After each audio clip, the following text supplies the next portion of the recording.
संरक्षक श्री 1008 मंडलेश्वर आचार्य नरता शंकर पुरी महाराज आज यहाँ पर चित्तौड़गढ़ अल्पप्रवास के दौरान पहुंचे। उन्होंने यहाँ पर पहुंचकर सर्वधर्म समभाव की भावना को उजागर किया और कहा कि सभी को मिलजुल कर रहना चाहिए। राम मंदिर के मुद्दे पर उन्होंने बोलते हुए कहा कि ये खुशी का विषय है कि राम मंदिर का जो हम वर्षों से कल्पना कर रहे थे वो अब हमारी पूरी होने जा रही है। उन्होंने इस अवसर पर मोहम्मद हारून छिपा को जन्मदिन की बधाई दी। इस मौके पर मुस्लिम समाज सहित विभिन्न समाजों महंत का चित्तौड़गढ़ पहुंचने पर स्वागत भी किया। इस दौरान उन्होंने कहा कि मंदिर के साथ साथ मस्जिद भी बनी है। यह मस्जिद सर समाज के लिए बनी है, इसमें कोई दो राय नहीं। उन्होंने कहा कि राम मंदिर की कल्पना हम 700 वर्षों से कर रहे थे और निश्चित तौर से जहां पर राम मंदिर बनाने के लिए हिंदुओं का योगदान है वहीं मुस्लिम समाज का भी काफ़ी इसमें योगदान है। इसलिए राम मंदिर के दर्शन करने के लिए हर व्यक्ति को जाना चाहिए, चाहे वो किसी भी समाज का हो।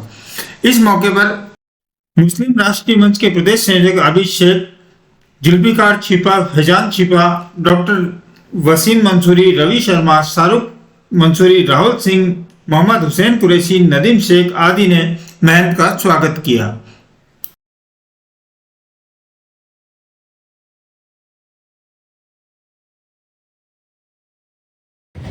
मैं महामंडलेश्वर आचार्य नर्मदा शंकर निरंजन अखाड़ा जयपुर से, और हमारा एक जयपुर से उदयपुर का कार्यक्रम था। परसों हम लोग दिल्ली थे और सनातन के लिए, हिंदू राष्ट्र के लिए और समाज सेवा के लिए हमारा ये अनवरत कार्यक्रम चलता रहता है। सदगुरु रितेश्वर जी का कल प्राकट्य उत्सव है उदयपुर में, तो जयपुर से उदयपुर हमको जाना है। हमारा मार्ग राजसमंद होकर के था, लेकिन हमारे परम सम्माननीय आदरणीय आबिद शेख जी ने निवेदन किया था कि आप चित्तौड़ होकर के निकले हैं, तो हमने चित्तौड़ का अपना रुख किया और हमारे इधर का हारून जी, हारून मोहम्मद हारून साहब का हमें यहाँ जानकारी मिली कि आपका जन्मदिन भी है। तो सबसे पहले तो आपको जन्मदिन की बहुत बहुत हम बधाई देते हैं। आशीर्वाद आपके लिए कि आप शतायु हो, दीर्घायु हो और आप स्वस्थ रहें, मस्त रहें और व्यस्त रहें। हिमालय परिवार सद्भावना फाउंडेशन का हमारे काम देखते हैं, आबिद जी हैं। मुस्लिम राष्ट्रीय मंच, मुस्लिम राष्ट्रीय मंच का काम संयोजक है और अनेक कार्यक्रमों में हमारा जयपुर में और कई जगह मिलना होता है। विशेष रूप से यहाँ पर जितने भी हमारे सब भाई लोग उपस्थित हैं उनके लिए, और हमारे हिमालय परिवार के आदरणीय नंद किशोर जी हैं और पूरी टीम आप यहाँ पर आई हुई है चित्तौड़ की, उन सब के लिए बस हम एक ही संदेश देते हैं कि हम सब मिल करके हमारी इस भारत भूमि को, हमारे समाज को एकता के सूत्र में हम सब लोग बांध करके चलें।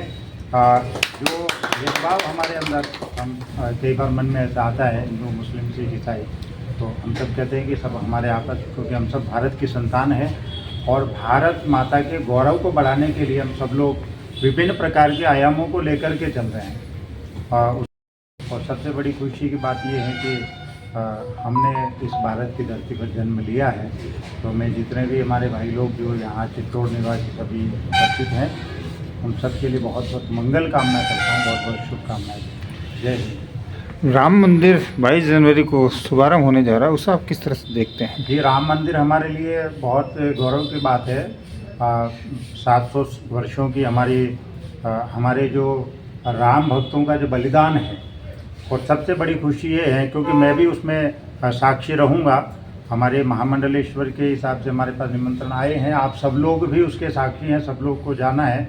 तो सबसे बड़ा हमारे लिए खुशी का विषय ये है कि हम अपनी इन दोनों आँखों से प्रभु श्री रामलला को अपने आसन पर विराजित होते हुए देखेंगे। हम सब के लिए बड़े गर्व की बात है। हम सौभाग्यशाली हैं कि हमारे सामने इतने वर्षों की जो मेहनत है, जो बलिदान है, और वो साकार होने जा रहा है। रामलला अपने स्वयं के आसन पर विराजमान होंगे, तो हम सब के लिए गर्व की बात है। और आप सबसे हम आह्वान भी करते हैं कि 22 जनवरी का जो कार्यक्रम है, सब लोग अयोध्या नहीं पहुंच सकते हैं, लेकिन अपने गांव में, अपने शहर में, अपने गली मोहल्ले के मंदिर में कहीं पर भी आप लोग दीपक जला करके और दीपावली का सुंदर त्यौहार जो दीपावली मनाते हैं उससे भी कई गुना ज़्यादा ये हमारा 22 जनवरी का उत्सव रहेगा। तो हम सबसे आग्रह कर रहे हैं कि उस दिन अपने आसपास के इलाके में, अपने घरों में, अपने मंदिरों में, जहाँ पर भी आपको उचित लगे वहाँ पर दीपक जला करके अपनी खुशियाँ मनाएं और समय निकाल करके अयोध्या प्रभु श्री राम के दर्शन करने के लिए आप लोग ज़रूर पधारें। एक ऐसा मुझे था कि और विशेष रूप से क्योंकि विषय आया है कि 22 जनवरी को हम सबको अयोध्या में रामलीला की खुशी है, तो मैं हमारे सबके साथ यानी 36 बिरादरी के साथ साथ हमारे जो मुस्लिम भाई हैं, हम तो उनसे भी आग्रह करते हैं कि उनका भी एक बहुत बड़ा योगदान इस मंदिर के लिए रहा है। और क्योंकि नाम नहीं बता सकते हैं, लेकिन इतिहास साक्षी है कि प्रभु श्री राम के अनन्य भक्त भी हमारे मुस्लिम भाई हुए हैं और उनका भी कई जगह वर्णन हम लोग देखने को सुनने को मिलते हैं। तो वो सब भी ज़रूर अयोध्या जाएं और मानते हैं। हम तो कहते हैं कि अयोध्या वाले जितने भी भाई लोग हैं, मुस्लिम भाई है, वो कहते हैं कि हम तो यहाँ से खुश हैं कि प्रभु श्री राम यहाँ पर विराजित हो रहे हैं और इतने वर्षों की तपस्या है। तो बहुत बहुत आग्रह है आप सबसे भाइयों से कि आप ज़रूर अयोध्या पधारें और भगवान राम के दर्शन करें। बहुत बहुत शुभकामनाएं, बहुत बहुत आशीर्वाद। जय श्री राम। वहाँ पर मंदिर के निर्माण के साथ साथ जब सुप्रीम कोर्ट का जब फैसला आया था, तब दोनों संप्रदायों के लिए, प्रभु श्री राम के लिए भी भूमि आरक्षित की गई है और मस्जिद के लिए भी सुप्रीम कोर्ट ने वहाँ पर जगह दी है।